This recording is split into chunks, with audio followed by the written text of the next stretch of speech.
புரட்சி தாய் சின்னம்மாவை பெண் என்று கூட பாராமல் பெண்மையை இழிவுபடுத்தும் வகையில் அவதூறாக பேசிய திமுக பேச்சாளர் குடியாத்தம் குமரனை கைது செய்ய வேண்டும் என திருச்சி கே நகர் காவல் நிலையத்தில் கழக நிர்வாகி கோவிந்தராஜ் தலைமையில் புகார் மனு அளிக்கப்பட்டது.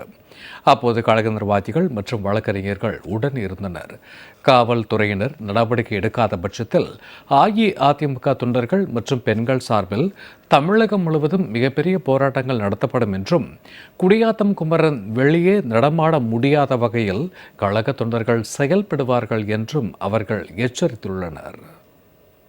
ஒரு பெண் என்று பாராது ஒரு இயக்கத்துடைய பொதுச் செயலாளரை, தலைவியை இப்படி அவதூறாக பேசியிருப்பது அனைத்து இந்திய அண்ணா திராவிட முன்னேற்றக் கழக தொண்டருடைய உள்ள குமுறலாக இன்றைய தினம் இருக்கின்றது.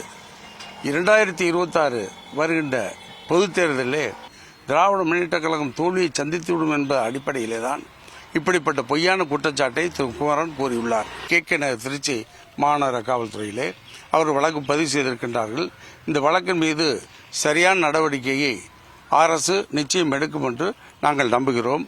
புரட்சி தலைவிக்காகவும் இந்த இயக்கத்திற்காகவும் தியாகம் செய்தவர்கள், அப்படி தியாகம் செய்த தியாக தலைவி சின்னம்மா அவர் மீது கூறிய குற்றச்சாட்டிற்கு தமிழகம் இந்த நிலம் மிகப்பெரிய கொந்தளிப்பில் இருந்தாலும் கூட தயவு செய்து இப்படிப்பட்ட சமூக விரோதிகள் குமரன் மீதும் அந்த யூடியூப் சேனல் மீதும் நடவடிக்கை எடுத்து கைது செய்து சட்டப்பூர்வமாக நடவடிக்கை எடுக்க வேண்டும்.